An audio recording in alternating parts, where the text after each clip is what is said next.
Praise the lord. ఈ దినాన మనకు గెస్ట్ ఉన్నాడు.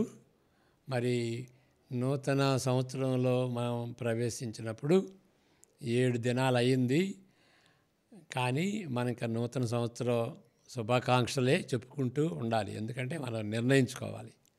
ఇవాళ ఒక ప్రత్యేకమైనటువంటి దినం ఏంటంటే మనకు ఒక గెస్ట్ పాస్టర్ సునీల్ గారు ఉన్నారు. ఆయన్ని కూడా మనం ఇన్వైట్ చేద్దాం. వెల్కమ్ అండి. Praise lord. Wish you the same sir.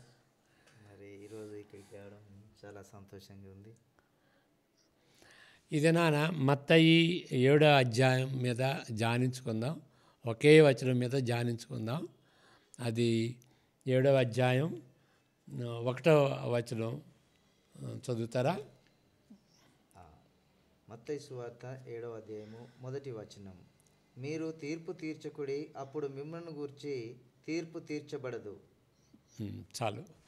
ఇప్పుడు ఈ అధ్యాయం మీద ఈ దినాల్లో ఏంటంటే ఎక్కువ మనం బైబిల్ చదువుకునేటువంటి వాళ్ళకి యోహాను సువార్త 3:16 అనేది కంఠస్థం. మీకు కంఠస్థం వస్తుంది కదా? యోహాను సువార్త 3:16 చెప్పండి. దేవుడు లోకమును ఎంతో ప్రేమించెను, కాగా తన అద్వితీయ కుమారునిగా పుట్టిన వాని యందు విశ్వాసం ఉంచు ప్రతివాడు నశింపక నిత్య జీవము పొందునట్లు ఆయనను అనుగ్రహించెను. మామూలుగా ఇంగ్లీష్ వాళ్ళకే కాదు, క్రైస్తవులకి ఏ దేశంలో ఉన్నప్పటికీ ఆ భాషలో క్రైస్తవులకి, క్రైస్తవ పాస్టర్స్కి, మినిస్టర్స్కి ఈ యొక్క వచనం క్షుణ్ణంగా తెలుసు. కానీ ఈ దినాల్లో ఏమవుతుందంటే ఆ వచనాన్ని మర్చిపోతున్నారు. ఎందుకంటే బైబిల్ జ్ఞానమే తక్కువ ఉంది. అజ్ఞానం ఎక్కువైనప్పుడు, జ్ఞానం తక్కువైనప్పుడు అజ్ఞానం ఎక్కువైపోద్ది, బైబిల్ జ్ఞానం. కాబట్టి ఈ వచనంలో ఉన్నటువంటి అర్థం ఏంటి అని తెలియకపోతే చాలా ప్రమాదం. తెలియనటువంటి వాళ్ళు ఈ దినాల్లో ఏ విధంగా వాడుతున్నారంటే మత్తయి సువార్త 7 మీరు చదివినటువంటి రీతిగా దాన్ని ఎక్కువ వాడుతున్నారు. ఏదన్నా ఎవరైనా నాకు ఇష్టం లేనటువంటి విధంగా వాళ్ళు క్రిటిసైజ్ చేస్తే, నువ్వు తీర్పు తీరుస్తున్నావు, నువ్వు జడ్జి చేస్తున్నావు. ఇక్కడ 7:1 ఏమున్నది?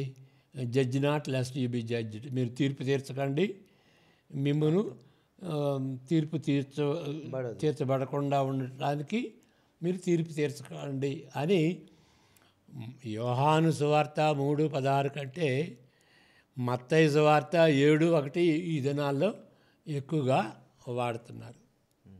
ఓకే, ఇప్పుడు ఈ దినానికి సరిపోయినటువంటి,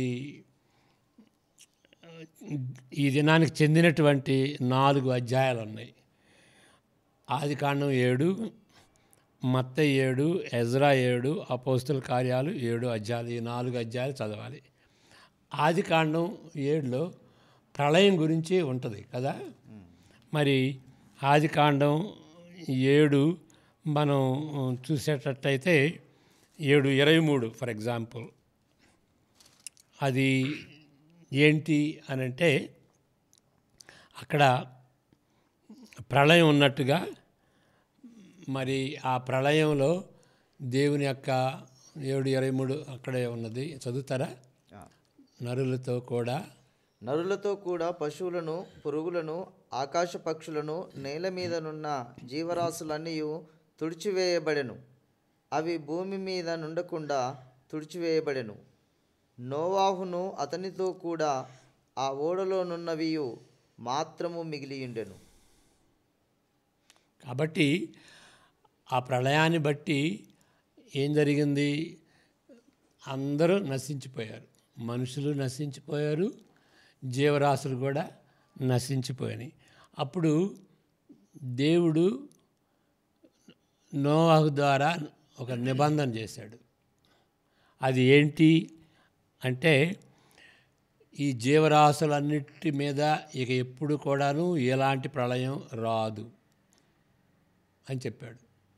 అయితే ఆ ప్రళయంలో అందరూ చనిపోయారు కదా, కానీ కొంతమంది మిగిలారు. ఎవరు వాళ్ళు? నోవహు. నోవహు ఆయన కుటుంబం.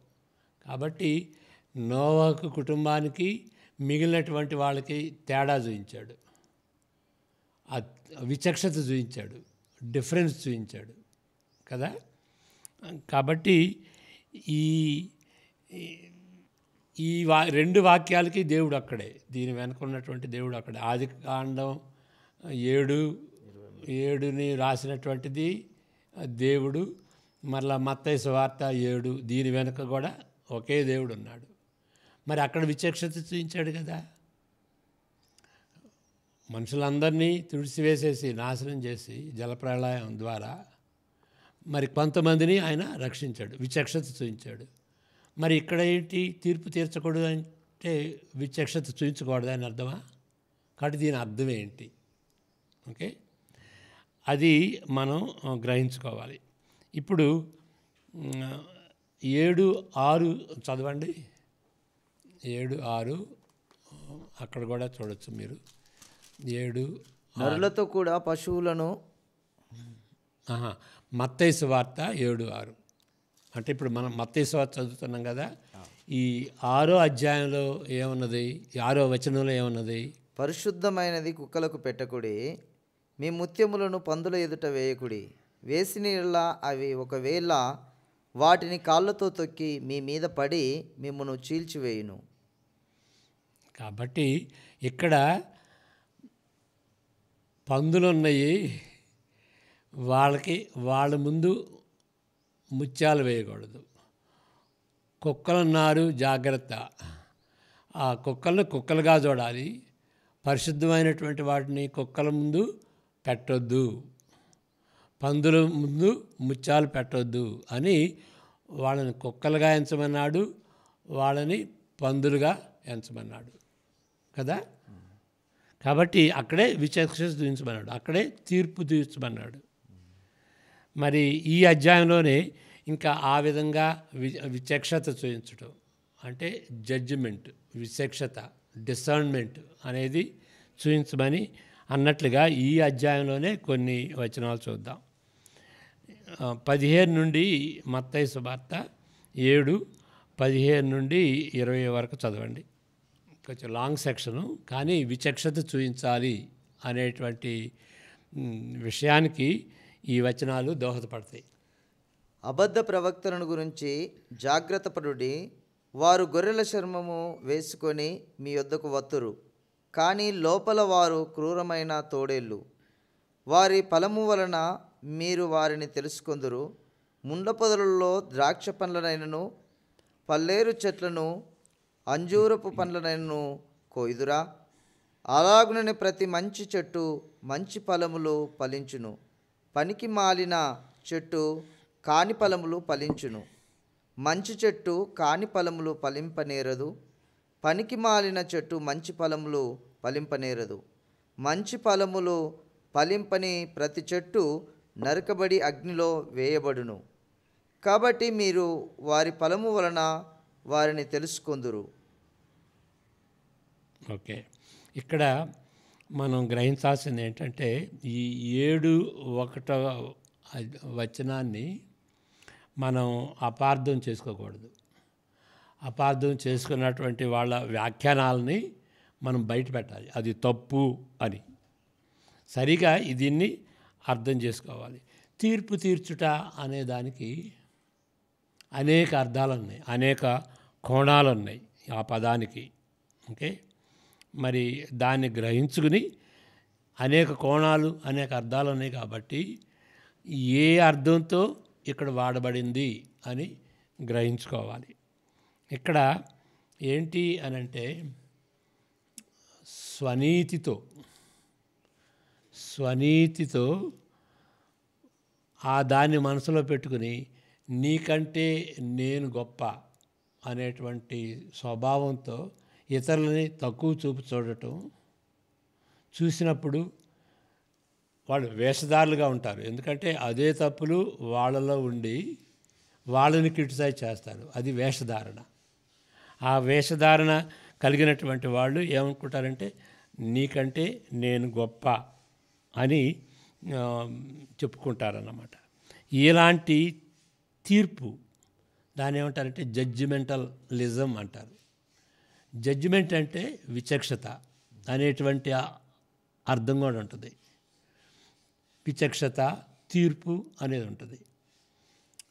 కానీ జడ్జిమెంటలిజం అనంటే నీకంటే నేను గొప్ప అని వేషధారణ, తన కంటిలో దూలాన్ని పెట్టుకుని ఇతరి వాని కంటిలో నలుసుని తీసివేసినట్టుగా అది వేషధారణ అన్నమాట.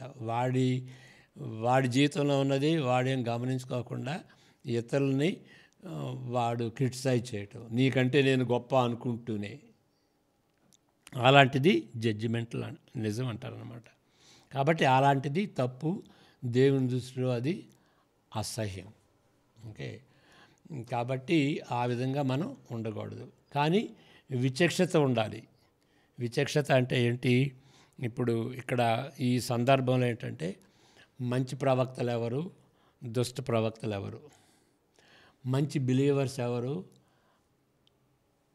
మంచి బిలీవర్స్ కానటువంటి వాళ్ళు, అబద్ధ వేషధారులుగా ఉన్నటువంటి విశ్వాసులు ఎవరు, యేసు ప్రభువుని నిజంగా వెంబడించేటువంటి వాళ్ళు ఎవరు, నిజంగా వెంబడించనటువంటి వాళ్ళు ఎవరు అనేటువంటిది ఈ 7వ అధ్యాయంలో మనం చూస్తాం. కాబట్టి విచక్షత అనేది అవసరం.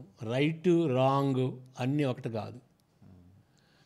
ఆ విధంగా ఈ అధ్యాయం మనకి నేర్పుతుంది. అంతేగాని ఇక విచక్షత లేకుండా అందరూ ఒకటే అన్నట్లుగా మనం దీన్ని అర్థం చేసుకోకూడదు. తీర్పు తీర్చాలి అంటే విచక్షత కలిగి ఉండాలి, రైట్ రాంగ్ తెలిసి ఉండాలి.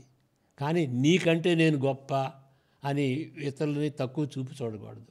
ఒక విధంగా మనం గొప్పగా ఉన్నప్పటికీ అది దేవుని కృప వల్లనే అనేటువంటి అవగాహనతో దేవుని స్తుతిస్తూ మనకున్నటువంటి మెరుగైనటువంటి పరిస్థితి దేవుని కృపను బట్టి. అంతేగాని స్వాభావికంగా నేను గొప్పవాడిని కాదు ఆ వ్యక్తి కంటే అనేటువంటి అవగాహన ఉండాలన్నమాట. ఈ విధంగా దీన్ని అర్థం చేసుకోవాలి. ఓకే, ఈ దీని గురించినటువంటి మీకు ప్రశ్నలు ఏమన్నా ఉన్నాయా? ఏ విధంగా మన సంఘాల్లో దీన్ని పాటిస్తున్నారు? ప్రస్తుతానికి ఈ రోజులలో జరుగుతున్నటువంటి పరిస్థితులు అయితే ఎదుటి వారిని దూషించినట్టుగానే ఉంటుంది, కానీ తన తప్పులు తాను తెలుసుకొని జాగ్రత్త పడాలి అనేటువంటి ఆలోచనలో లేకుండానే ఉన్నది అనేది ఈ వాక్యము మరి బాగా ఉపయోగపడుతుంది. ఎందుకంటే నా గురించి నేను తెలుసుకోకుండా ఇతరుల గురించి తెలుసుకొని ఎదుటివారి నా కంటిలో దూలం ఉంచుకొని ఎదుటివారి కంటిలో నలుసు తీయుట ఎలా అని మరి ఆ విధమైనటువంటి ఎదుటివారి గురించి చెప్పేటప్పుడు వేషధారణ నాలో ఉండకుండా నేను చూసుకోవాలి అనేటువంటి వాక్యము మరి చాలా అది. కానీ రెండో దాన్ని కూడా మనం మర్చిపోకూడదు. అది ఏంటి అని అంటే రైట్ రాంగ్. నిజమైనటువంటి విశ్వాసులు ఉన్నారు, నకిలీ విశ్వాసులు ఉన్నారు. నిజమైన ప్రవక్తలు ఉన్నారు, నకిలీ ప్రవక్తలు ఉన్నారు. ఓకే, కుక్కల ముందు ముత్యాలు పోయకూడదు, పందుల ముందు. ఓకే, వాళ్ళు పందులంటే పందులుగా మనం తలంచాలి. ఓకే, రైట్ రాంగ్ అనేది బైబిల్లో ఉన్నది, అది మనం గమనించుకోవాలన్నమాట. కానీ మనం రైట్లో ఉంటే అది దేవుని కృపను బట్టి. గర్వం, నీకంటే నేను గొప్పవాడును అనేటువంటి గర్వం మనకి ఉండకూడదు. ఇప్పుడు బైబిల్లో ఇప్పుడు దేవుడు నీతిమంతుడు, నీతి న్యాయములు కలిగినటువంటి వాడు. అవినీతి అన్యాయం ఆయనకి అసహ్యం. దాంతోపాటు వేషధారణ కూడా ఆయనకి అసహ్యమే. పాపం ఉంటే పాపాన్ని ఒప్పుకోవాలి, పరిశుద్ధత ఉంటే అయ్యా నీ కృపను బట్టి నేను పరిశుద్ధుడిగా ఉన్నాను అని వినయంతో మనం జీవితాలు గడుపుకోవాలి. ఓకే ఓకే, మీరు ప్రార్థన చేయండి, చిన్న ప్రార్థన, ఒక్క నిమిషం. పరిశుద్ధుడా, ప్రేమ నమ్మకమైన దేవా, నీకు వందనాలు. ఇదిగో ఈ బిబ్లికల్ ప్రభా ఈ క్లాసును బట్టి స్తోత్రం నాయన. ఈ క్లాస్ ద్వారా తండ్రి అనేకులు ప్రభా ఇదిగో తండ్రి వారి పరివర్తన చెందినట్లుగా సహాయం చేయండి.